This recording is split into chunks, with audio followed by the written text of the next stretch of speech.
Bonjour et bienvenue dans une nouvelle vidéo du cycliste. En ce moment, je m'engage beaucoup auprès des associations pour les pistes cyclables temporaires, les fameuses Corona-pistes.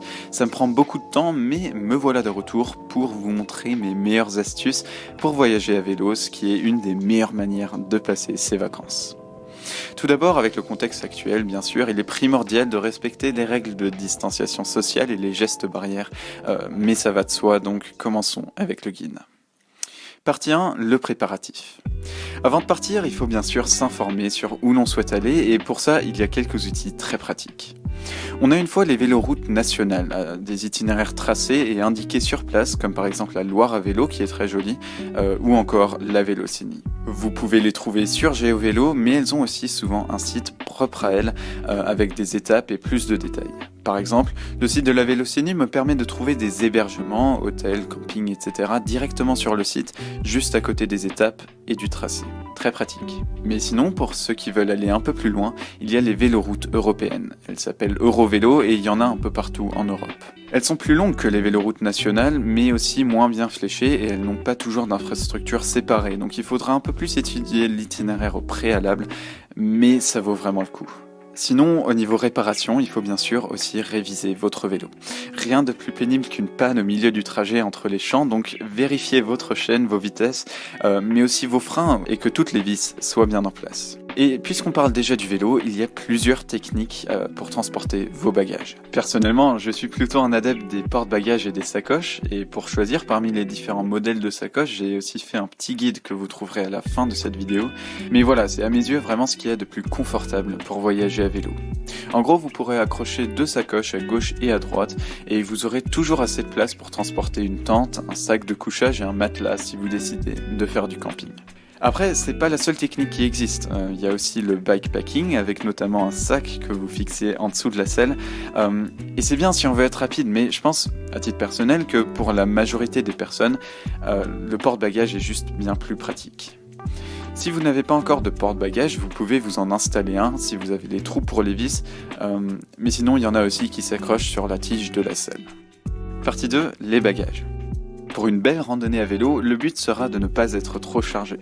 Vraiment, c'est la règle d'or que je n'ai d'ailleurs pas du tout respectée lors de mon premier voyage à vélo et que j'ai beaucoup regretté. Donc voici quelques lignes directives. Beaucoup va bien sûr dépendre de la météo lors de votre trajet et aussi où est-ce que vous allez rouler. Par exemple, si vous roulez dans le sud, il va faire plus chaud. Mais au niveau des habits, en général, il est recommandé de prendre juste un seul pantalon court et un pantalon normal. Et quelques t-shirts seulement, donc vous devrez laver plus souvent, certes, mais ça vous permettra de voyager plus léger. Bien sûr, il vous faut aussi un équipement contre la pluie. Personne ne peut prévoir la météo pour une semaine entière. Pour le reste, c'est un peu comme pour le camping, vous devrez prendre votre toilette et tout, mais suivant la longueur de votre voyage, vous pourrez prendre des flacons plus petits pour votre gel douche, shampoing, etc.